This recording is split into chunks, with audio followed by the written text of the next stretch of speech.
Hello. Authorities in Sudan have imposed a curfew in two towns after days of ethnic conflict left over 31 people dead and several dozens injured.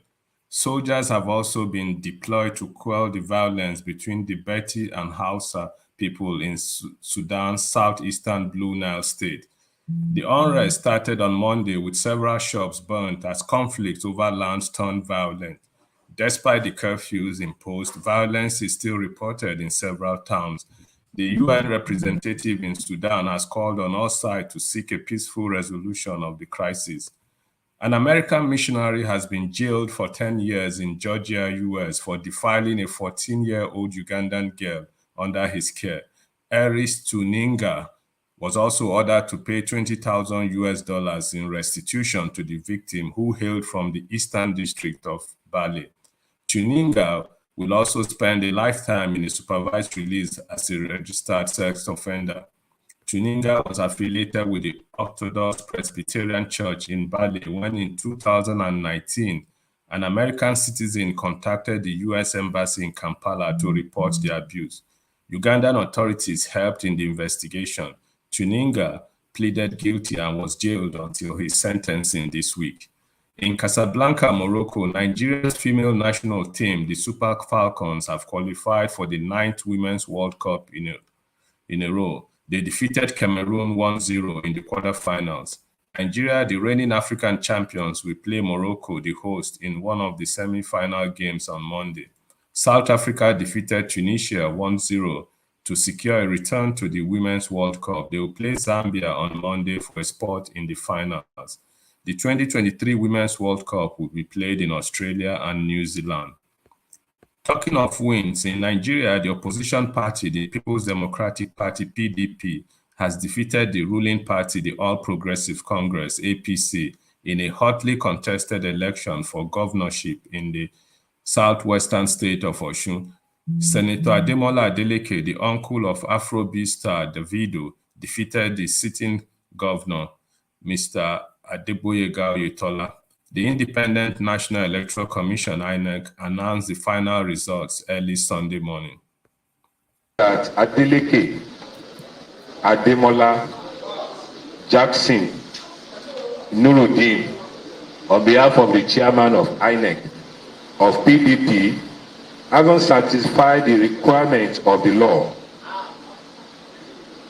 is hereby declared the winner, and he is returned elected.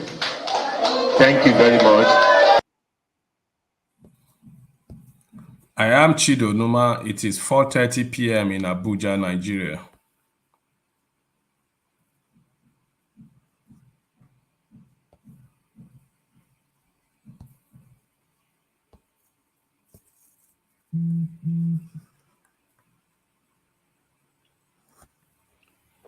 Rudolph. It is 5:30 p.m. in Khartoum, Sudan. Wherever in the world you are joining us, welcome to another episode of 90 Minutes. On our show today, go ahead. On our show today is Nairobi-based award-winning cartoonist and content creator Gado, who is joining us to discuss the upcoming election in Kenya. The humorist and the brain behind XYZ Show and many others will help us understand what is at stake in Kenya and the impact on the rest of the continent. Gado, welcome to the show. But before we go to Gado, we have NLB, the Country Director of Action Aid and convener of the Nigerian Civil Society Situation Room, who is currently in Osun State, where she covered the election, to bring us up to speed on the latest development. And you're welcome to the show. Thank you for having me. Gado, welcome to the show. Thank you, Chido and Rudolph, for having me. All right, so let's start with you. And we know that INEC announced the winner early this morning. What's the situation like in Osun State? Thank you very much for having me, and thanks for the question. The road, it has been a long road. You know, I've been here for about 10 days on behalf of the Nigerian Civil Society Situation Room. And I came in because we also had to put certain things in place before going into the elections. One of it included the governorship debate, where we had the 5 major political parties, their candidates, having to put them through a debate, getting them to know each other, also a process of starting a dialogue between all of them. And so we had all of that. And then on Tuesday last week, we had the stakeholders meeting with INEC, the traditional rulers, stakeholders, all the service chiefs together in Oshogo. That was done. And then we also had the peace accord by the National Peace Commission, you know, through the Kuka Center to sign peace accord with all the political parties. That also was a source of concern for me because not all the political parties were present at the signing of that peace accord. So that was a worrying point for me. But from then, we had a briefing for observers by INEC. We also had, a visit to the DIG of police, who is the one covering the zone on elections. And so that was getting us ready for the election. And so in terms of security during the election, before the election, there were some skirmishes of gun shooting, and that was leading to a fear prior to the election. But in terms of security during the election, they actually took absolute control.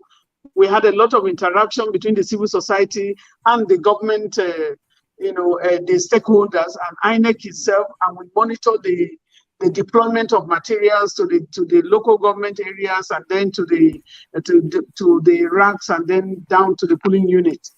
And we deployed so many observers. We deployed observers to all the local government areas, and so they were there to start giving us the report from the morning of the election.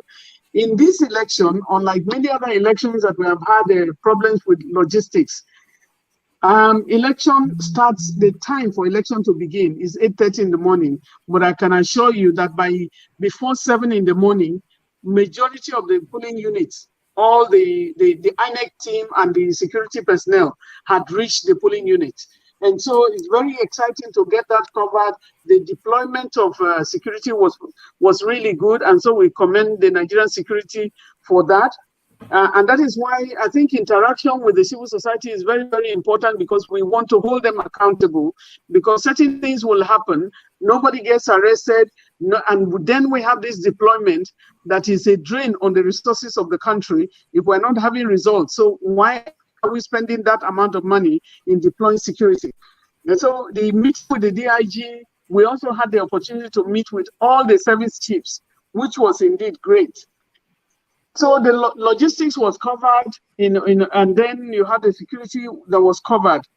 One area that was a source of concern for us going into the election was the biometric verification and accreditation systems, BVAS. The machines were a source of concern coming from other elections, though in Ekiti, which was the election before this one, about a month ago, that election, was a flawless one in terms of security. Before the election, there were issues that were really scary, but during the election, it was a very, very peaceful election. And the resident electoral commissioner for Osun made a promise to us, because as is customary, before the elections, we get to have a meeting with the resident electoral commissioner to brief us on their preparedness, and he gave us his word. This particular election, they took their time in training, the ad hoc staff in terms of handling of the machines. And so I want to say that the BVAS, the performance is on a higher scale than what we had in Ekiti. And I think it's really exceptional now that if they are removing that, that is a plus for Nigeria. What we are seeing now is that voting and having to elect people is going back to the polling units. Power is now going to the people. We saw a lot, and one major issue that is still trailing is vote buying.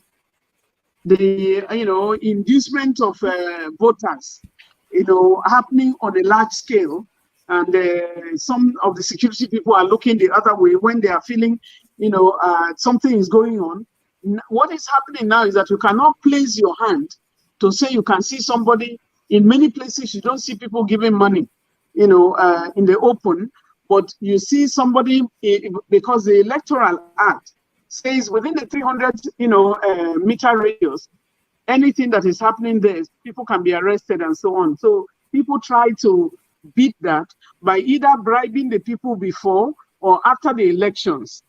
And so, the placing of the cubicle and all of that also is another area where our observers notice that the placing of the cubicle, in some places allowed people to see what is going on, because it's like, show me your vote and then I pay you. It was a lot in Ekiti, but in Osun, they were being careful because we had multiple stakeholders at every polling unit. And so that is going on. I think I'm excited about the voting because it shows clearly that power is going back to the people, and the people will have to take responsibility. They must take responsibility about the quality of the governance that they get by being part of it and not being bribed. We are happy that at least it's a criminal offense to sell or buy a vote. So a few people were arrested. What we are following up with, we are going to follow up with the police force to ensure that we see that something is omitted, sanctions are given to those who were arrested. There's so many people who practice it. I have had conversations with people who said, no, they will come to this area. They have a number of the polling units, and so they give the money even before, the voting. But I think what is going on now is that the space is being tightened. The kind of cubicle we have now gives a bit of voter secrecy. There is a voting secrecy that is given, that is shown. But if you don't place it properly, if you deliberately, that's why we say there has to be a collaboration and a sort of partnership between INEC staff, the security people who are there, and monitoring them to ensure that things happen rightly. But I can assure you that power is going back to the people. You cannot do as usual because you are no longer snatching ballot boxes. If you snatch the beavers, it's not useful to any other police station. And so, right. And then the electronic system also is helpful. Yeah. All right. Thank you very much. Chido, we have about 4 more minutes with her. If you have any question for her, please. Yes. So clearly, there weren't many incidents of violence, I would assume. But in your own assessment overall, would you say isolation, whether reserve, intimacy with INEC's preparation for the election, how would you score INEC and overall the mood of the people in the states? I think I would say a big congratulations to the people of Osun State. There was almost absolute peace. We had some little, maybe 1 or 2 spots, but it was a very, very peaceful election. Very, very peaceful.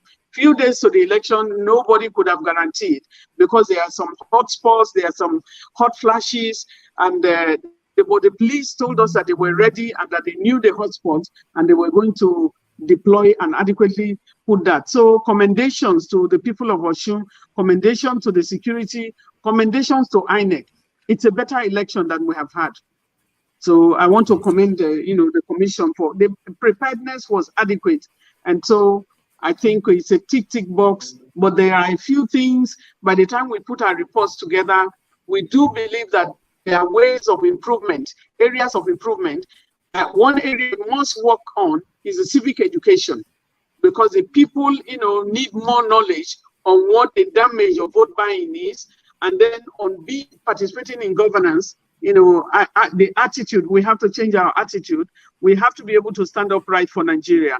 Else we cannot pull the political party. They are not responsible. In terms of the winning, if you look at the margin, in 2018, this particular, the sitting governor defeated the person, the elected, the Adeleke now, defeated him by more than 400 votes.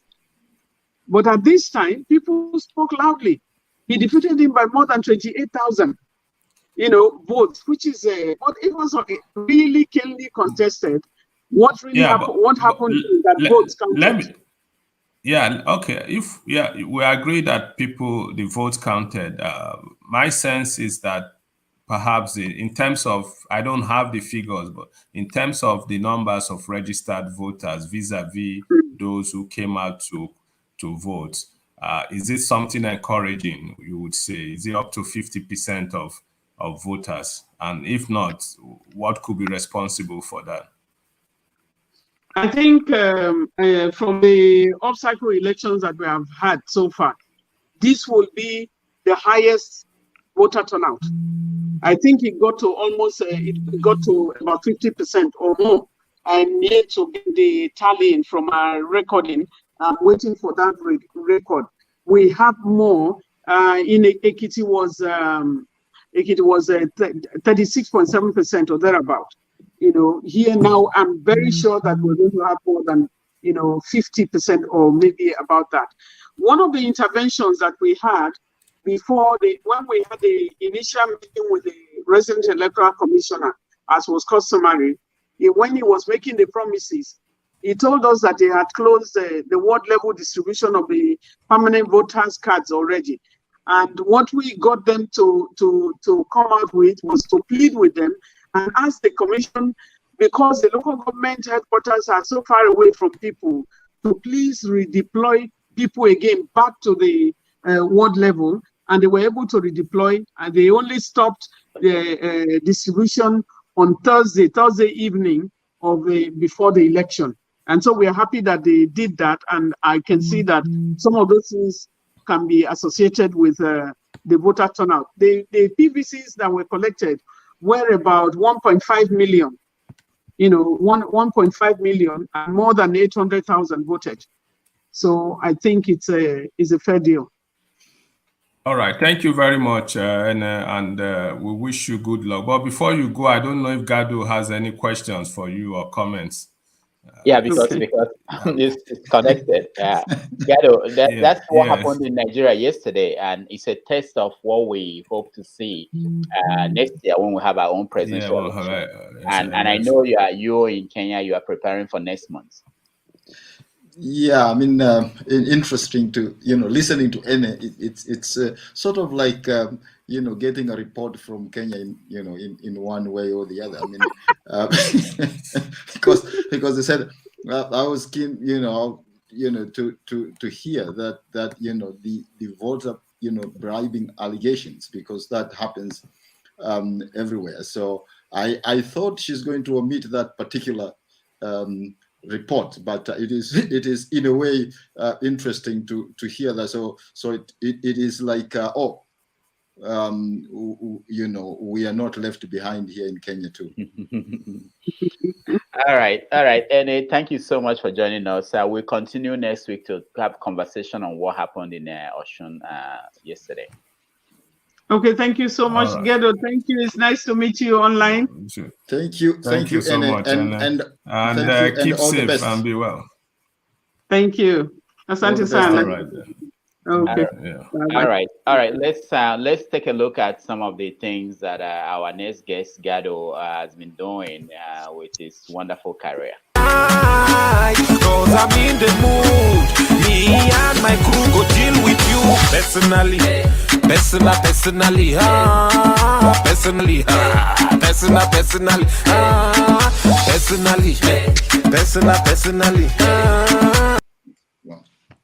Hii tablet na syrup hii syrup ya dawa ya maji jioni kabla ulale. Naam. And this, when you take this, they will make you fail to hear those noises that people make. Sasa watu wakipiga kelele makufuli, you don't hear any of that. Hiyo ni la muhimu, manake kelele zimezidi. And also remember to surround yourself with people who will not give you stress. Wale watu who have positive vibes. Putting humor into very, very serious issues, but at the same time, getting a very, very major message across. And this is mainly highlighting on the prayers yesterday. And, well, it's not rocket science who we have basically walking away. We have the president there wearing his crown. We also have the DP there holding a huge bag of who knows what that is. There's some stash. And they have said, just close your eyes and we pray. And of course, Wanjiko, as usual, is the victim right here. Absolutely. This is Gado at his best. I think this is one of the best cartoonists of our time. And I do want to meet him one of my days. All right. They are dreaming of meeting you in Kenya, but here we are. With Gado. Gado, welcome to the show. It's wonderful to have you. Thank you, Rudolph and Chido. It's nice to be here. You've been on this for so long, and you are well respected across Africa and the rest of the world. Now, election is coming up in Kenya. Can you tell us how things are going? I mean, this must be an exciting time for you. Well, correction first. I mean, I'm well respected and well disrespected because it comes with the job, I know it comes with the territory. I mean, I'm in a business. After all, I'm in a business of irrespecting people. Yeah, irritating people, annoying people. Sure. So imagine doing that for a living. I mean, it's not a very good career. But yeah, I mean. I think it's important probably to put, the election, this year's election in context. And we have an election in which the president backs the opposition candidate, and you have the Uhuru Kenyatta backing Raila Odinga, and then you have the deputy president who is actually the opposition within the government. So that is as bizarre as it gets. I mean, it is actually quite bizarre even for us, here. So that is actually the what we are facing, with the two major candidates. It's also, important to note that, I mean, this year's elections has been re-energized by the entrance of the third horse, George Wajakoya, the candidate who has, excited the rest, and so he has, again, very bizarre proposals and ideas, which clearly has excited the supporters and many people, especially young people. I think you have all probably heard that he is actually, advocating, for the legalizing of marijuana and introducing death sentence and all that. And so that is also the context in which we are facing. But just to add to that, I think the reason for that is that because largely also you have quite a huge amount of population, the youth, who are disaffected, and I think Wajakoya has managed sort of to get hold of with his narrative of that group, and and has managed to excite that particular group. So that is also the context that we are looking at. I think there has been also quite a lot of talk about, are we going to have violence and all that. I personally don't think so. We might be having probably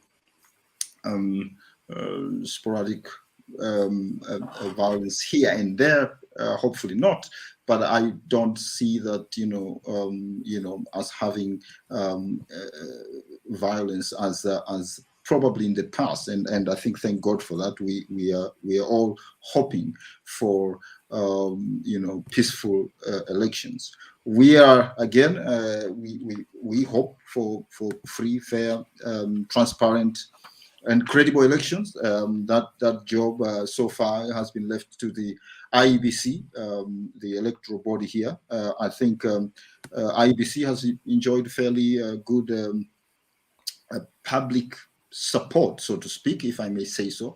But it is also important to add that there have been quite a number of questions that it is. There have been issues, for example, from the registration from the beginning of rather voter registration from the beginning of the exercise. You have heard recently, I think we've had a KPMG report on IBC, which has not been shared by the IBC. That is something that we the public and the media would want to see. And also recently that the elections material arrived in Nairobi, and IBC had no clue if they had arrived. I mean, some of these things are actually, they raise questions. But I believe, and we all hope that we will have free, credible, transparent, and elections this year. So I think I was just trying to give a little bit of a context there. Yeah, for viewers. Yeah, very good. Now let me ask you, how does I'm curious about how governance is going on, why this is happening when you have a president supporting the opposition party candidate and then still have to work with his deputy who they still have to run the government. What's going on? How is that functioning well?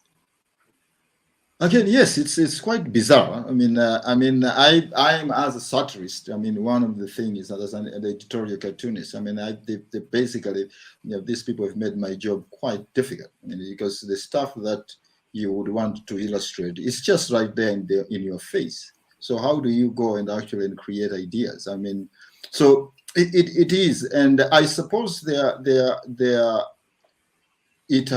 have seen that happening. It hasn't been good for the president and for his deputy, and their supporters, simply because it doesn't augur well.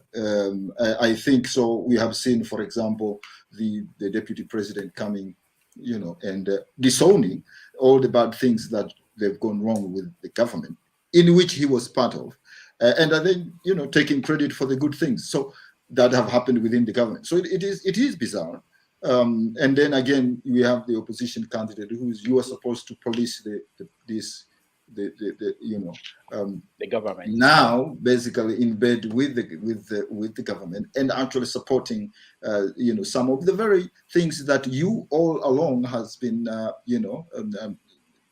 rather fighting for. So it is actually something that we have been watching on a day-to-day basis, because you never know what you are going to have tomorrow, what kind of an outburst that is going to come out. The next day we have actually every day we have sort of like the president, something coming up.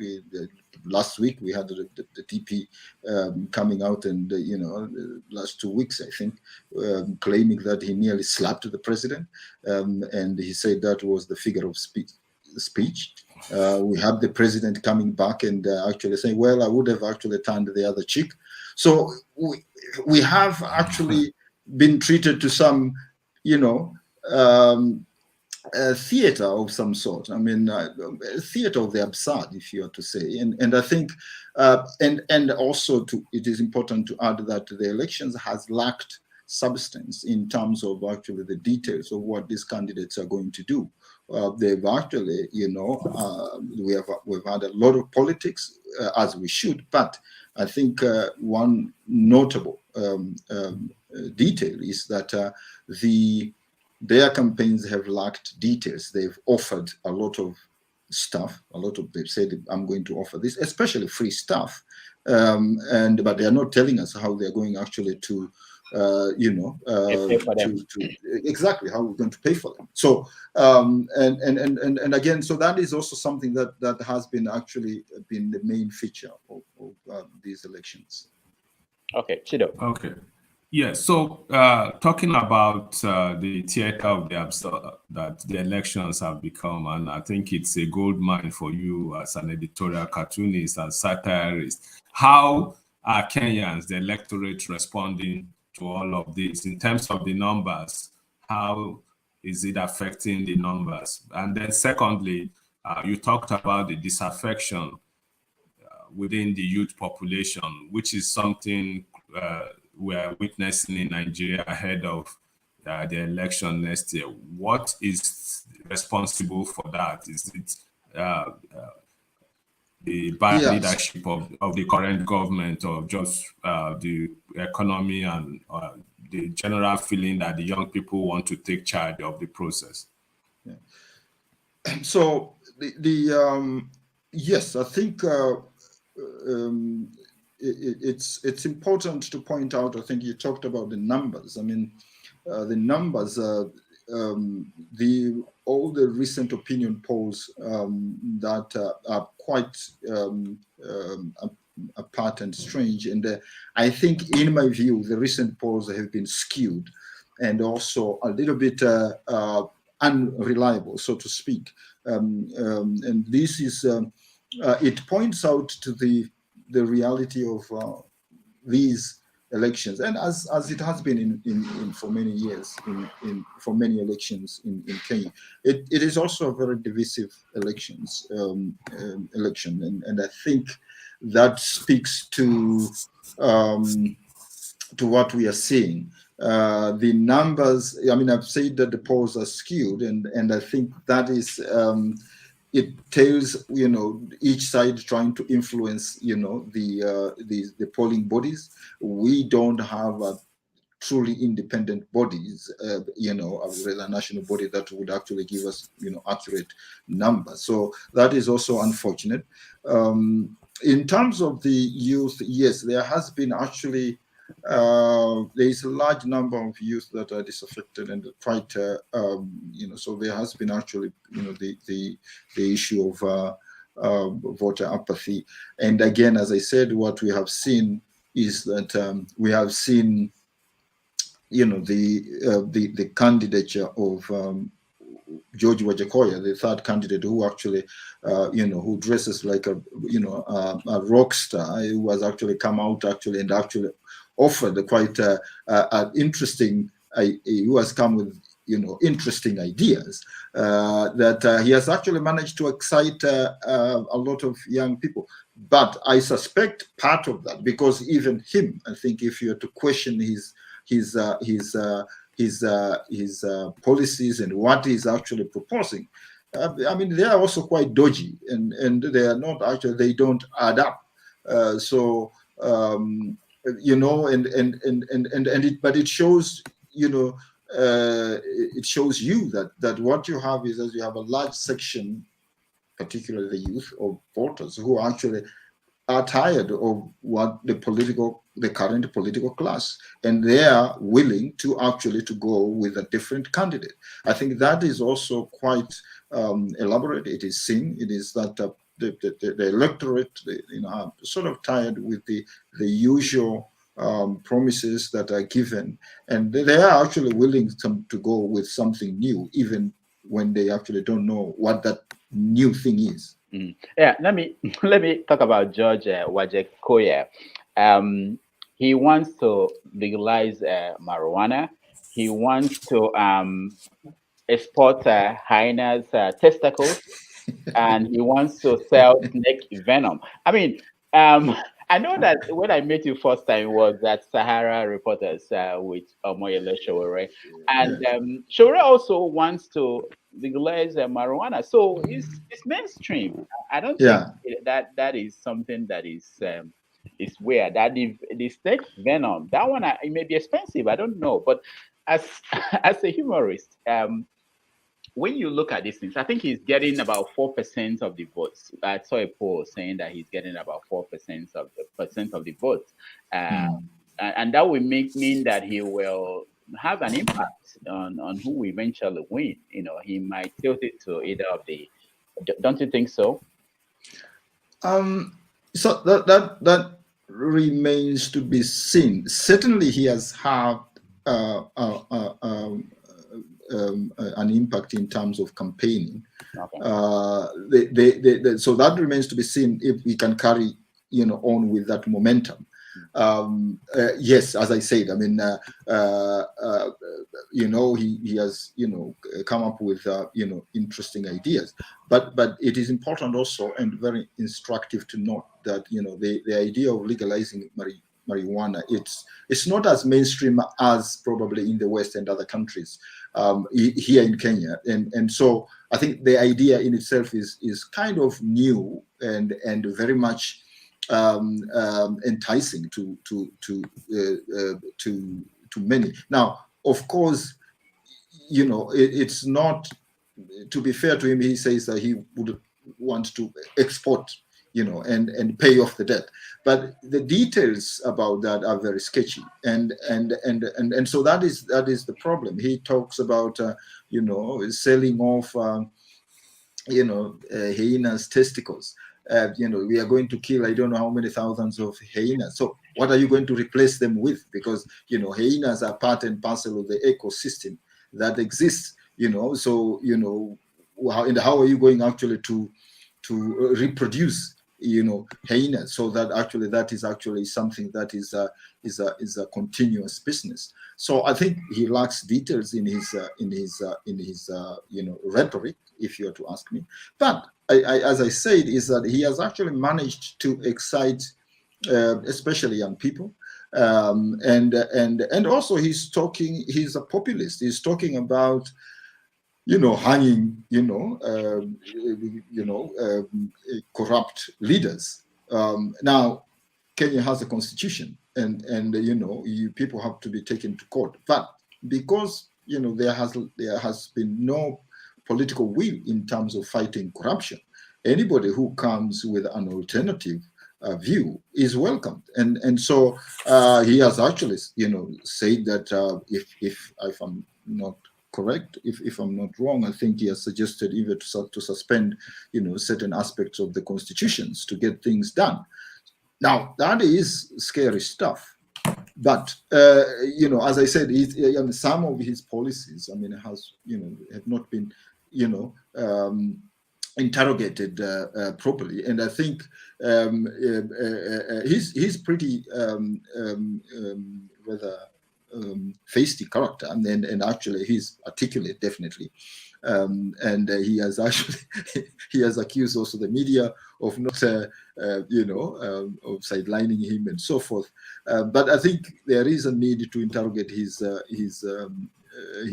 policies and his proposals now that actually he's gaining more support. So, all right, talking about interrogating proposals and policies, I think there are 4 candidates.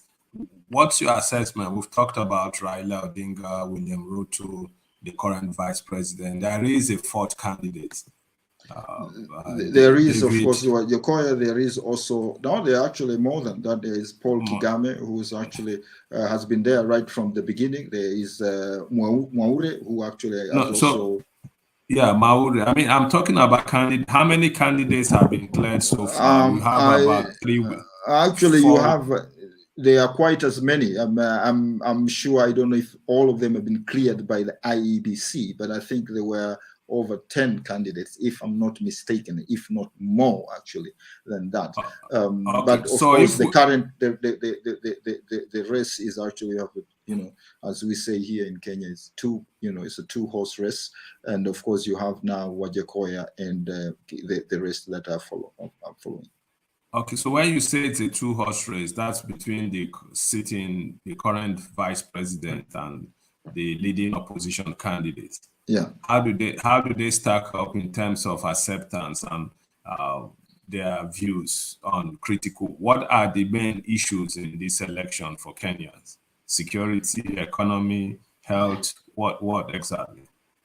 Yeah. So, interestingly enough, there are not so many differences in terms of actually what these candidates are offering. I think they are almost offering almost the same, offering a lot of, as I mentioned, free things. I think the DP, the deputy president, has initially was probably the first off the blocks, and he has the hustler narrative with the hustler nation. And of course, that has been very exciting for his base, and he has been very much that has attracted also lots of young people in the beginning, and of course with the promise of actually decentralizing the economy, and also sort of like giving further devolving the economy, so that actually you reach the very bottom of the society. I think he has a slogan, bottom up, which is actually that's how you should build. But also, again, if you scrutinize it, I mean, that is not necessarily a very new idea. It is actually, it has been there. It lacks details. It is actually very rich when it comes to rhetoric. If you are to look at Raila Odinga and his campaign, not very much different. I think you have had him offering cash to poor families. How he's going to raise that cash, it remains to be seen.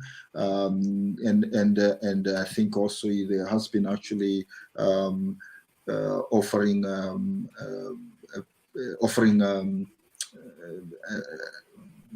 incentives to women groups, widows, and single mothers. I mean, we have heard about this, every other elections. There is nothing new. There is nothing revolutionary about these candidates and what they are offering. None whatsoever, in my opinion. So that is also the challenge.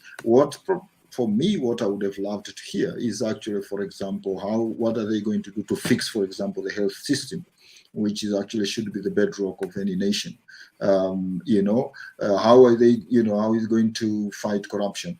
That is something that they've been avoiding. One of the things that I think what we have heard from the Ruto campaign is to say, they are going to outsource fighting corruption. I mean, that is actually was very interesting, saying that because fighting corruption has to be depoliticized. Fighting corruption is just fighting corruption. You just need the people who have stolen money. They are just known. They have just to be pursued. Kenya has a very watertight constitution, and so it is. I think it is a little bit. It's interesting, with that kind of approach. But again, it is actually rich on rhetoric in the sense that when you tell people that you are going to outsource fighting corruption, why should you outsource fighting corruption? If you are government, you should actually just jail people who actually are corrupt. And so, when it comes to integrity, for example, they all fall short. If you are to look also at Raila Odinga, and his campaign, there's nothing interesting or revolutionary in terms of fighting corruption. In fact, with Raila, it's even more. Even more challenging, because he's actually supported by the government that is seen to be very corrupt. They are the ones now backing his candidature. So you have actually nothing there. And then also when it comes to unemployment for that, I haven't seen any campaign that is offering actually a blueprint that is actually going to sort out really the unemployment problem in Kenya. Sorry, Rudolph, before you come in, based on this, what you know, and if the elections were held today, how would you call it? And for who would you call it? It's difficult to say. I mean, I don't think, again, in the absence of credible opinion polls, it's very difficult to say. I think it's a fairly tight race. If you are to look at, Ruto started, as I said, pretty much, off the blocks much earlier, and so he was, he had the earlier momentum, but recently, Raila, with the appointment of his running mate, who is very much as a woman, Martha Karua, who is very much respected. He has a good track record. She has re-energized Raila's campaign. and it appears that she has actually, they've gotten the momentum. And actually you have now, they've actually been very, very much energetic. They've been, probably they turned the tide in many ways. So if you are to say, again, as I mentioned, it's a tight race, and it's difficult, I think, again, in the absence of actually credible opinion polls, probably to say, who exactly is going to win. And it must be mentioned that actually, we still have quite 3 weeks. That in politics is like 3 years. So it's still it's difficult to call. Now let's talk about something that will interest Nigerians. One of them is that one of the candidates, Odinga, we saw where he was campaigning and he appeared to be sick. Is he sick? Because we have some sick candidates running for president in Nigeria, and we want to know how you guys are dealing with that over there. Then the other question is, he talked about corruption. We know that Ruto is quote unquote said to be very corrupt. I don't know how that is playing with Kenyan voters. So do they just think that everybody is corrupt, so it's not important? And for we know that Ruto also gave out his daughter in marriage to a Nigerian. So so that's also something of interest to Nigerians. And hopefully, hope that Dr. Damages will be there in Kenya during the election. And we want to find out, because there's always that conflict between other Africans in Kenya and Kenyans and in the relationship. Tell me a little bit about this. Well, so you guys are literally in-laws to the yeah, DP. we have in-laws with William. So I think you should move. I think you should move your show to Nairobi. You will do very well. We are coming to Nairobi because we have an in-law there. We have interest. But the corruption issue, and also the sick candidates. How is that playing? Is Odinga sick? Really? Is this? Okay, so not that we know. I mean, look, the Raila is 77 years old, and so he's old. But there are no reports that we know he's sick. I mean, I don't think that that would have been a public news. He's old, yes. I mean, he's not the same candidate, that he was, 5 years ago, 10 years ago. That one is I think you can see it, but he has been campaigning. I think yes, you can see he's tired, but sick, not that I know. And he has been a tireless campaigner. I mean, he has been seen in as many rallies.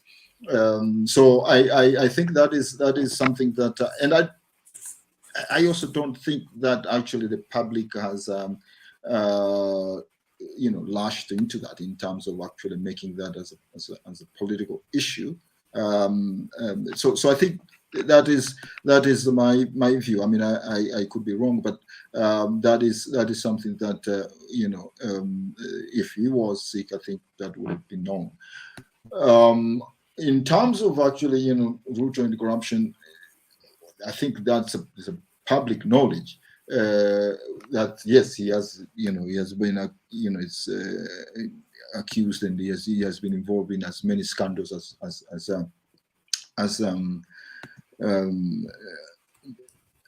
you can guess. I mean, the public record is there. I mean, but it's important to know that actually Chapter 6, here in Kenya, which is actually a constitution provisions that actually requires the integrity of candidates in elections and in public office, I think has been trashed. And I think that is actually, it goes way 10 years ago. So you have a situation where really the integrity is not an issue on this election, sadly enough. And if you were to look at, for example, even gubernatorial races and MPs, senators, we have actually quite. There are very few credible candidates. I mean, that one you can go to the bank with. The reality is, if actually today you are to really scrutinize our leaders, probably you have a handful of them who actually would pass the integrity test. So that's also a fact.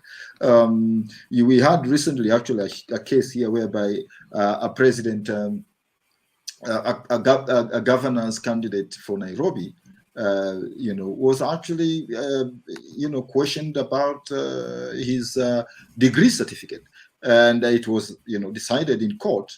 Now he won the court; he was allowed to contest. But it is also public knowledge that we have quite a number of candidates that have forged their candidature. I mean, including actually, so you have actually that quite a, very, very questionable when it's we have as many candidates that are quite questionable when it comes to the integrity test. I mean, so it is sad. I must add, it is very sad because we have a provision that can guard against that. And it we should have actually many of these candidates on the ballot, but unfortunately they are there, and we will have actually to deal with. Yeah, we can relate very well in Nigeria. I know, and I must add, actually, your presidential candidate Tinubu is also actually his certificate is also questionable, and he has never ever produced it. Actually, listen, where the primary school and secondary school certificates, he could not remember the name of the school or the year or his classmates. There's no record of anything like that. I thought he went to college in Chicago or something. Yeah, Chicago, and that depends on what he said. No, but it should be easy for you. We actually found that one. That one we found that one. But it's different from what he said when he was running for governor, where he said University of Chicago, not Chicago State University. So we are catching up. We are catching up. You guys are catching up. It's very interesting. We are all right. So, talking about catching up with us, there are a few things we can learn from the Kenyan people, the democracy in Kenya. And that's one of the reasons why we brought you on the show today. Before the show started, my co-host and I were talking about the possibility of changing the Kenyan constitution for Uhuru Kenyatta to run for a third term. One of the many questions we'll ask in this regard is, was that ever an issue in Kenya? Was that ever mooted? Did you have some, how would I call it, some people just flying the kite of a possible change to the constitution for the current president to run for a third term? We've seen it in your neighbors. In Kagame is doing it in Rwanda, and the man in Uganda has been there for almost 40 years. Was that an issue as far as Kenyans are concerned? And I'm looking at this in context of how you managed, if it was an issue, how you managed to deal with it as a lesson for other Africans. Oh, okay. So that was an interesting, that is an interesting question. In Kenya, I think what happened is that that would have been difficult. But what happened in Kenya is that we had a movement that tried to change the constitution.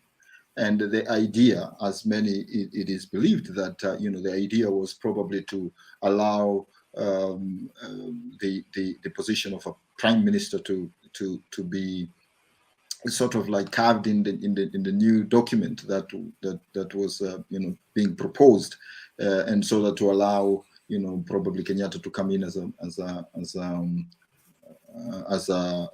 prime minister in the whatever next this political dispensation.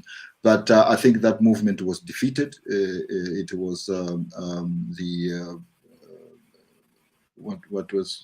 there was a document that a few last year, I think, no, the beginning of this year, probably if my memory serves me right, that was it ended there. So I don't think it is possible for Kenya today for somebody to change that, in the constitution. But yes, if you are to look at our neighbors, the Kenyans' neighbors, that there is always that possibility. Where I come from in Tanzania, the president can actually do that, and it's just require a change of. I mean, there's a possibility to change that to change the current law to allow for that. I've always felt that Kenya, in Kenya, the Kenyans elections are important, but also whether elections everywhere are important, but it's very pivotal to look at Kenya in that context, that it serves also as an example in many ways, with all its faults and issues, that there are certain things that for now cannot happen. I mean, the idea of the president probably running for a third time cannot happen. We have seen that actually has been defended vigorously by the constitution, but also the civil society, and also the other quarters. And so and I think one also has to look at that broadly, in the sense that it also took Kenya many years, and also some blood to reach there, in terms of actually having the current constitution, which in many ways, despite its issues here and there, has so far served this country fairly well. I mean, and you have to understand that there has been actually, the political class has tried to fight this constitution, but they have failed. They have really tried to change a lot of things. They've actually not even tried to implement quite a number of provisions in the constitution, like the 2/3 gender rule, and so forth and so forth. So in that context, I think it's important, because in many ways, other countries are also looking at Kenya as a fairly, when it comes to constitutionalism, as a probably a north in many ways. Again, with all its challenges, you still have actually quite a lot of positives as far as the current constitution is concerned. Okay. Yeah, sorry, Rudolph, just quickly on that point, and that's the point I was trying to make, the struggle Kenyans have had to put up with to arrive at this point. Then there is also the issue of election date, as it happens in the US. Your election is the second Tuesday of August every 5 years, or election year, and you've managed to sustain that over time. We were talking about this, and I said after the serious political crisis Kenyans went through many years ago, they came to the agreement that they needed to fix the country in terms of power sharing and all that, and they enshrined that in the constitution. Is there a sense, from your own experience, that African countries would have to get to that tipping point before they can then decide to pull back and create a workable or sustainable democratic process for their countries? It's a question that I've always asked myself. I don't believe in one size fits all solution. I think African countries have very different histories and different backgrounds and different pasts, and so I mean, whereas yes, Kenya offers a good example, it's also important to recognize the history that Kenya has walked through. I don't believe that we should shed blood so that to get political gains. I think to a large extent that is the history of humanity. But I don't believe that should be the case. I think other countries that they have seen that they have the opportunity to actually to take advantage of that. I mean, case in point, I think in Tanzania, here in East Africa, I mean, in Tanzania we have now the debate about a new constitution. I think it is fair, and we have had quite some positive reaction from the government. It is just fair to take advantage of the situation and actually, for example, move ahead with the movement and actually start discussing about the new constitution. It doesn't need to have actually a few people, or rather a few or a number of people murdered, so that actually for the government and the opposition to sit down and chat, a new path. It is actually clearly a lot of African countries, basically inherited their constitutions from their colonial masters. They have outdated constitutions. It is only fair if actually they sit down with their political opponents and actually chart a way forward. I don't think that requires, as I mentioned, that people to shed blood so that to come to that agreement. All right, we are going to let our viewers also join us in this conversation. So I've posted the link for people who may want to ask you questions. Well, let me mention some things. Some of them are already on the questions that people are posting on the comments. The first one is this: ethnic issues in Kenya. As it appears as if Kenya is managing it well. I know that the two deputy president candidates are Kikuyus, while the two leading candidates are not. And I wanted to maybe say something about that, how that is playing out. Also, there's this picture that I saw, I couldn't find it now to show it to people, where Jomo Kenyatta was with Arap Moi and Kibaki and his son Uhuru. In one picture, you have all the presidents of Kenya.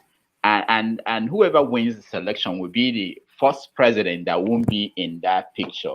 Is there any sense that this will be a transition, that it will be a new? I know that Odinga's father was also very active, the first with the first president of Kenya. So, but is there any sense that the Kenya is moving to a different direction, to a new generation, so to say, or the elites or the families that control things? No. You don't need to apologize. You're actually using the all the right words. I mean, so to speak.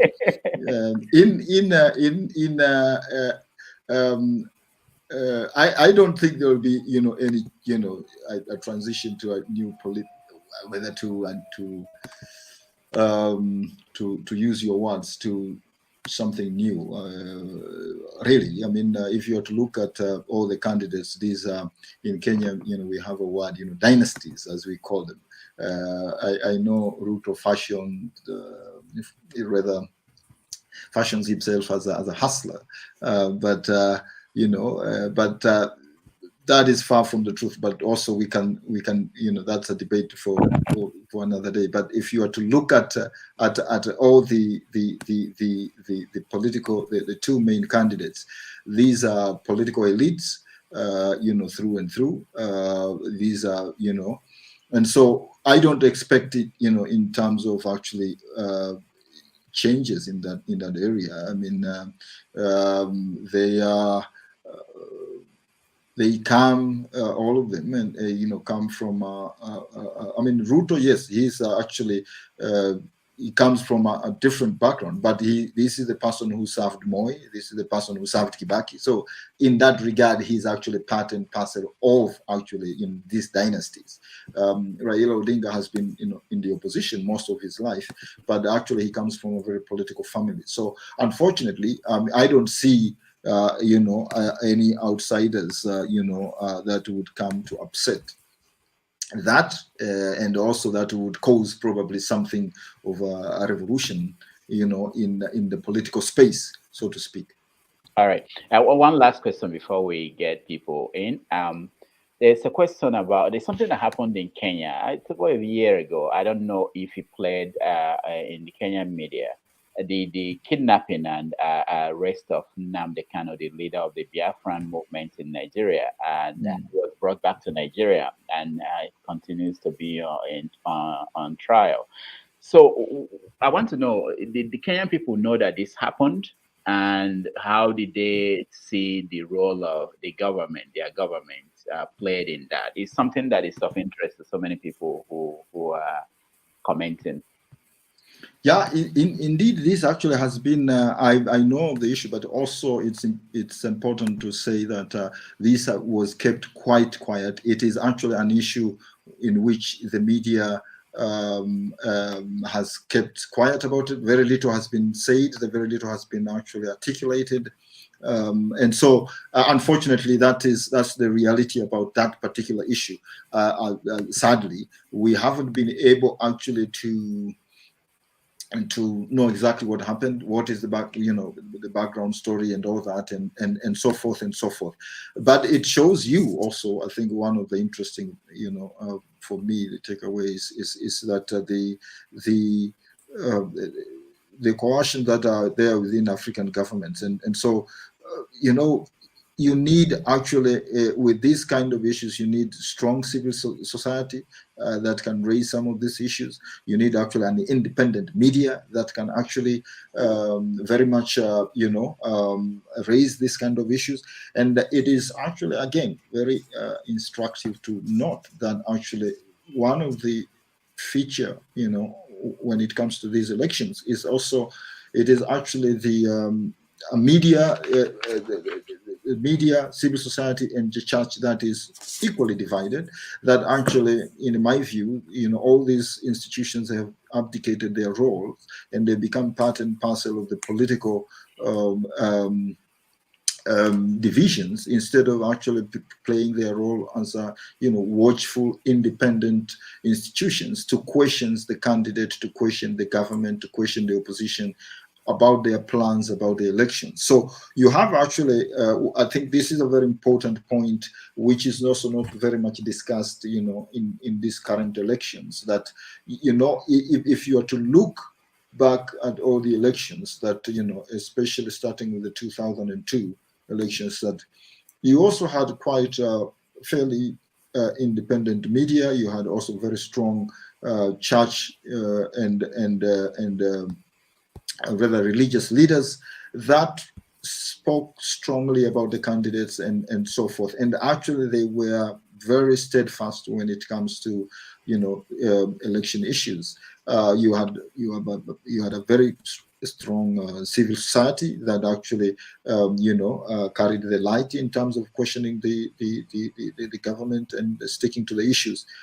With these current elections, it is a bit difficult because you also have a civil society that is, as I mentioned, very much divided.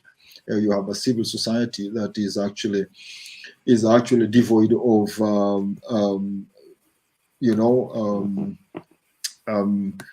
clout and leadership. So it has made matters worse for the electorate. To be fair. You have the church that is has sometimes remained silent at best, and at worst they've been actually supporters of this candidate and that candidate, and I don't think that should be the case. And I think that is actually quite important point that it has been a huge feature of these elections, and it is not actually discussed.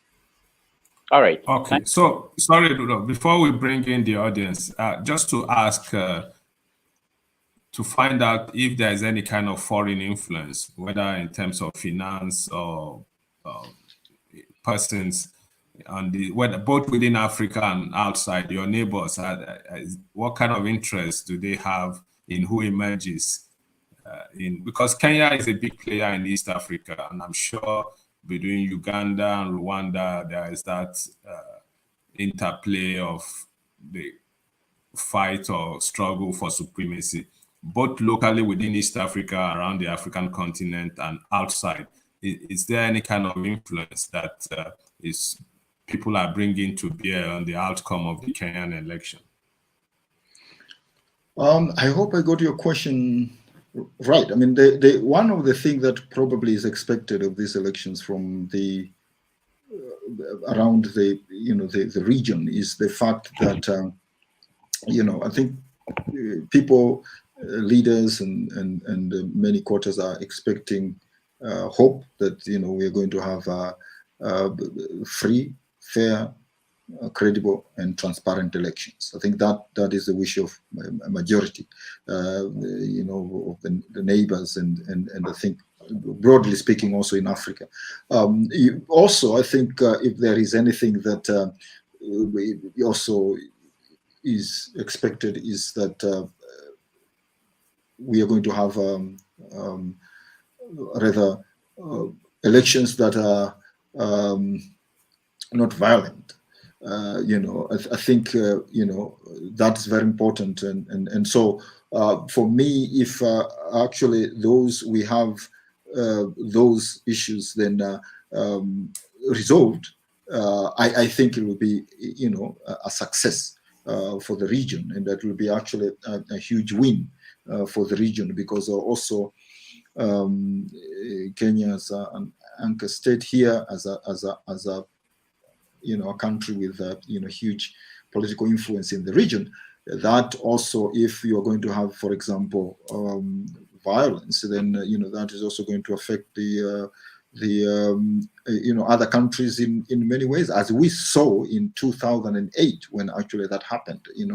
That can affect transportation of goods to other countries, and so forth and so forth. So it's important that actually that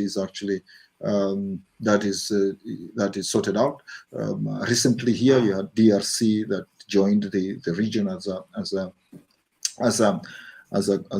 bloc, as a country. It has joined the regional bloc, East African community. That has added a huge economic incentive to the region. So I suppose people, leaders, and different quarters would love to see that elections that are free, fair, and transparent, credible, and devoid of violence. All right, so let's bring in some of our viewers who are here. Raf, welcome to the show. So you have any question or comment for Gado, editorial, cartoonist, and content creator from Nairobi, Kenya? Yeah, thank you for having me, as always. Greetings, Gado. 2 quick questions for you. Did you always plan? Oh, wait, hold on. Sorry, I forgot to switch off my phone. I was watching on YouTube on my phone. Okay. Did you always plan to be in this field of journalism?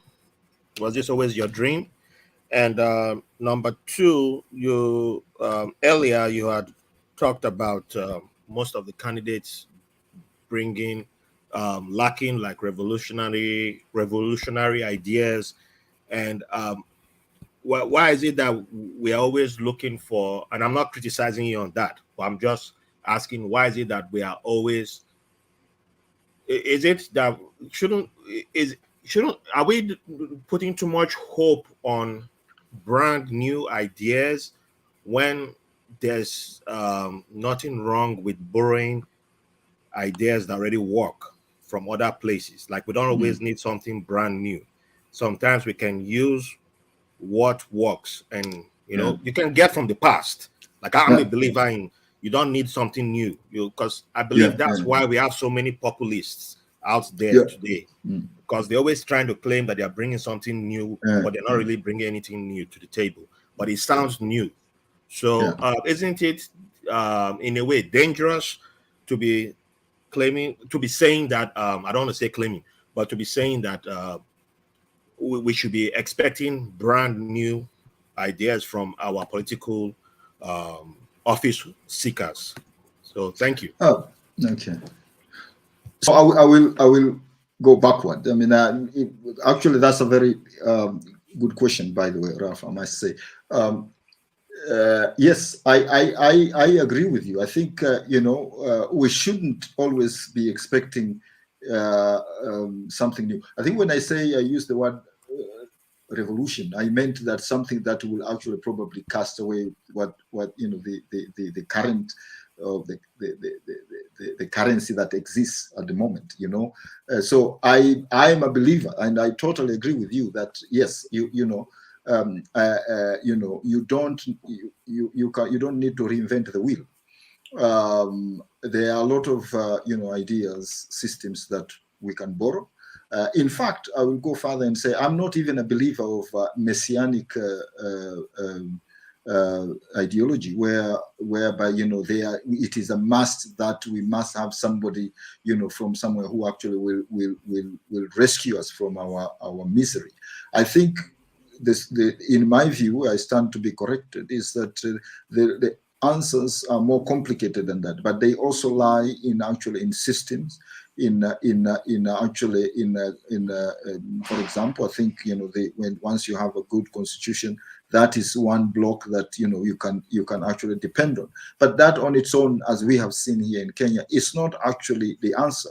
You also need political leadership that actually would also build on that. And so it is probably goes hand in hand in terms of actually what should be done to get the desired results, and to get to Africa and many African countries where we want to be. So I agree with you. It's a more complicated than just actually having leaders who can cause this and that. And also it is actually more complicated than just having good system. You need institutions, for example, that is very important.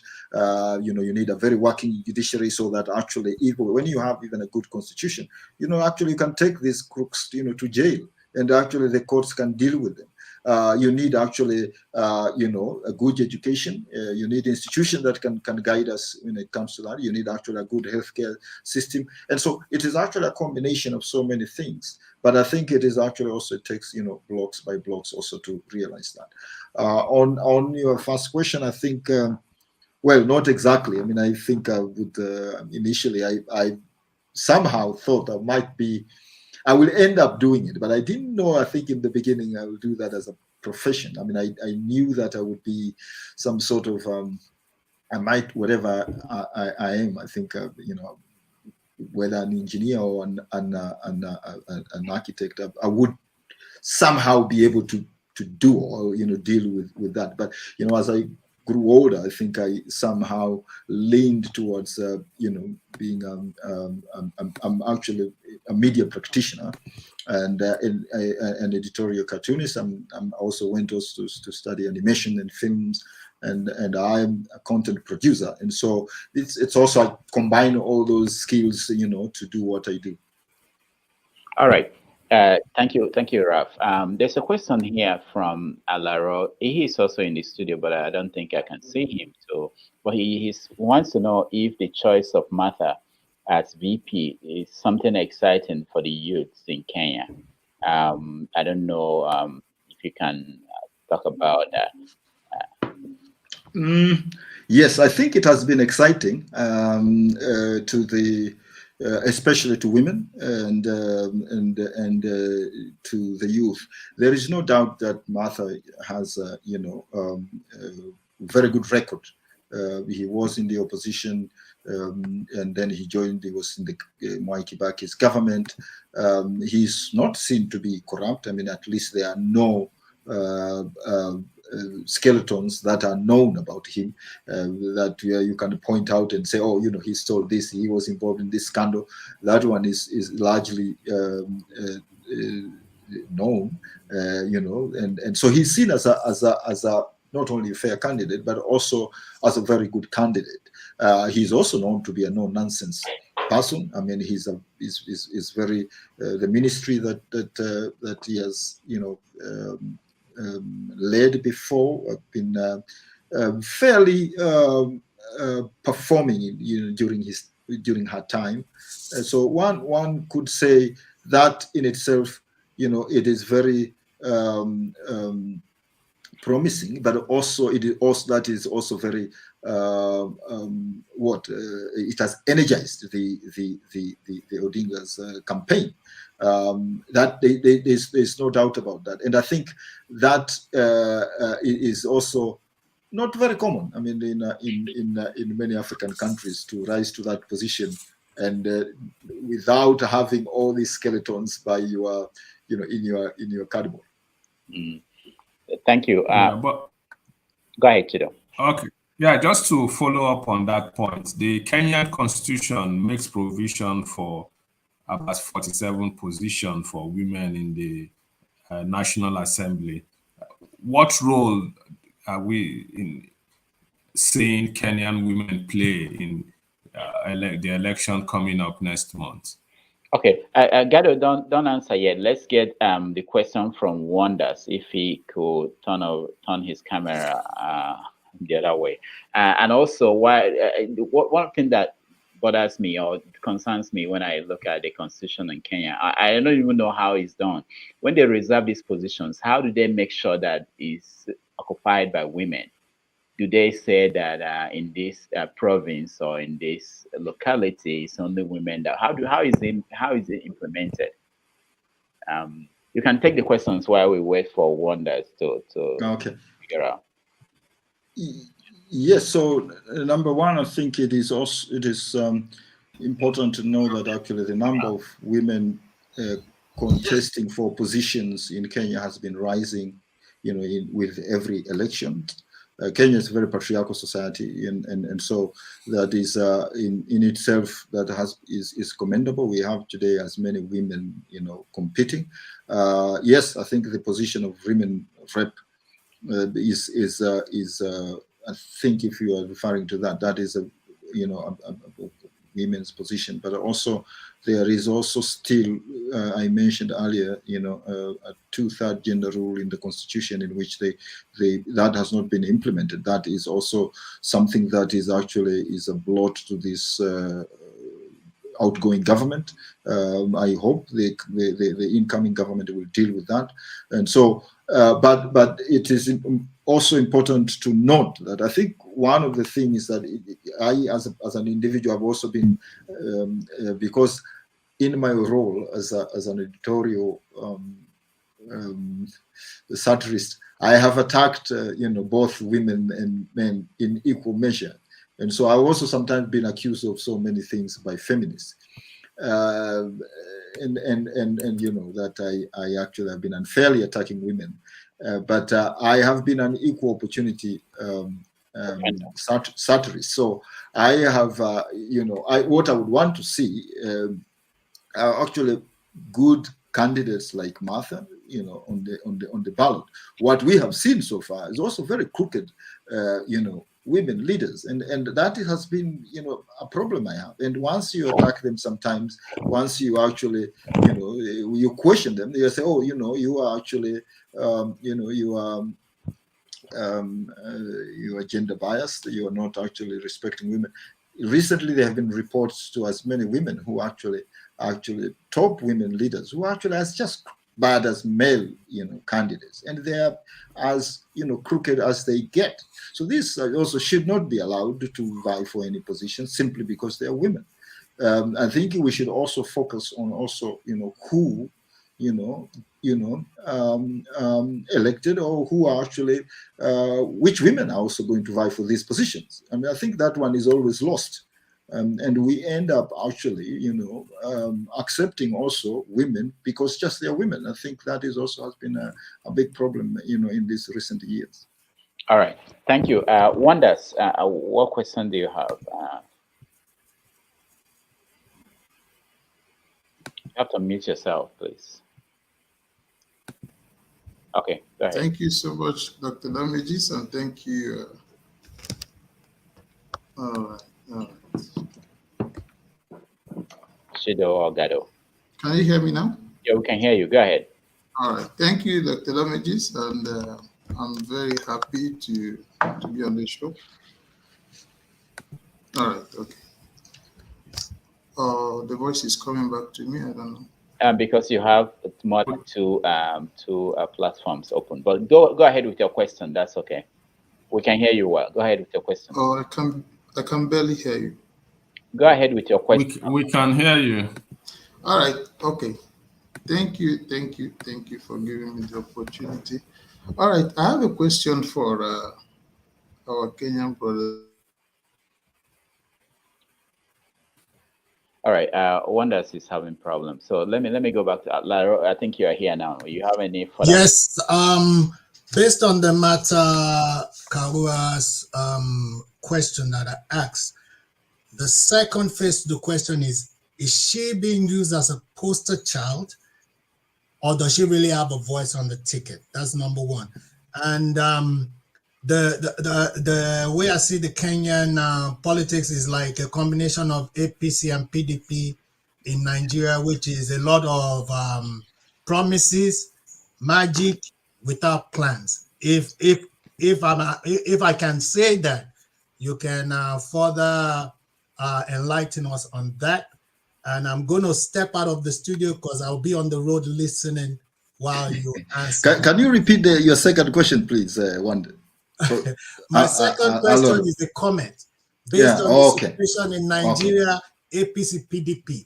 They promise a lot of miracles without a plan on how to actually achieve it.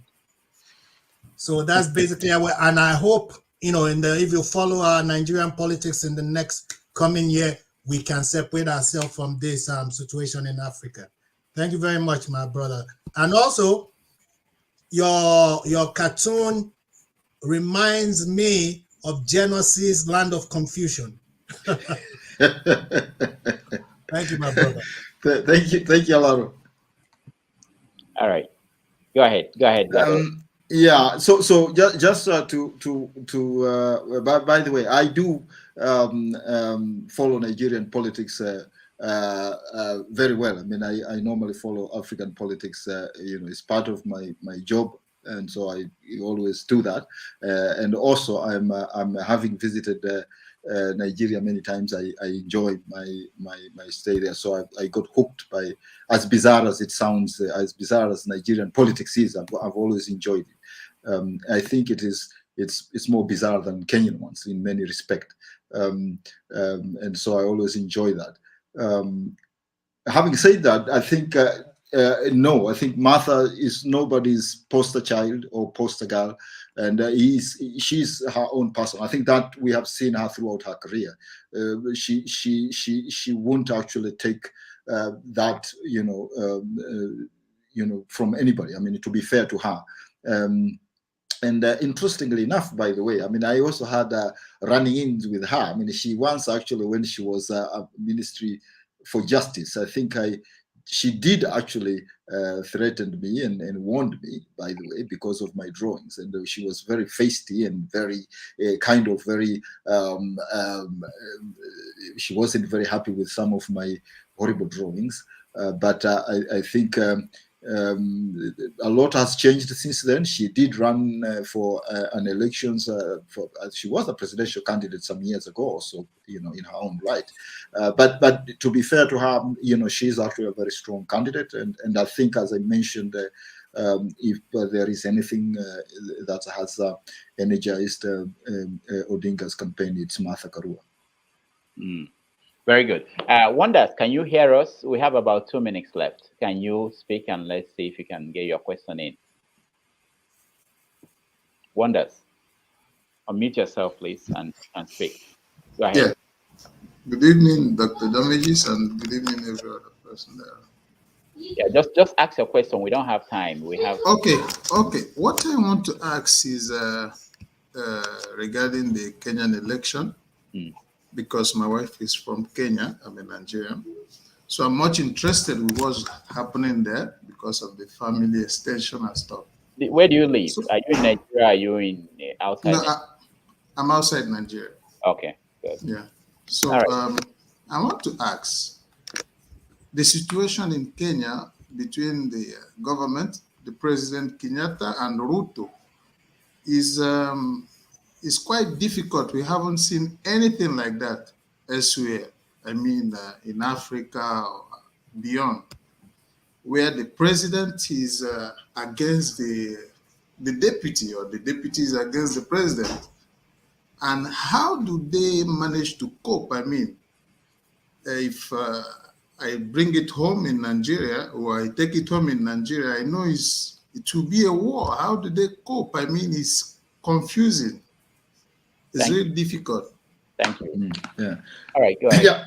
Yeah. So I think I started earlier. When in my opening that I gave the context of a president who's supporting an opposition candidate, and then you have a deputy president who's an opposition within the government. So it is what it is, and that's what we are dealing with. It is very bizarre for us, and we so far so good in terms of that we have been treated to a very public theater of absurd, whereby the president comes out to say this, and the deputy president comes to accuse the president. You have the president who actually, the deputy president who actually comes out to claim the good things the government has done, and at the same time trash out the bad things that of the government that he was very, he's part of. So it is interesting. It has never happened here before, and so we are kind of also, we are in your position, that we are learning how to deal with it, to understand it. So far, I think it has not.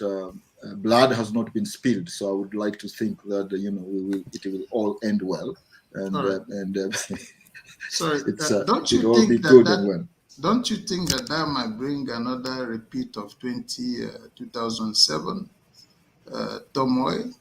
I don't think so. I think, okay, all the indications are that probably we will have peaceful elections. I don't think that that will reach there. I mean, there were people who have suggested that, but I tend to differ. One is also you have to understand that the ICC has set precedent, in the sense that now you have a situation where all the other political players have to think twice to get themselves involved in promoting violence, or in sort of like advocating for such actions.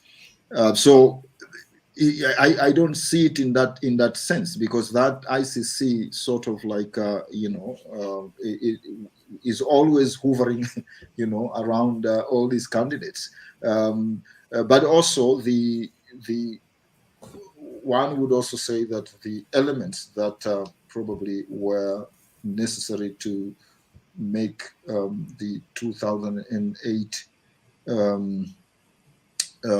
rather 2007 near civil war are not there anymore. I mean, that's a discussion for another day, but I don't see that, and I think also it is important to say that the new constitution that was obtained in 2010 has played a major role in that, because that was a huge gain, and it has actually also sort of like it has acted as a buffer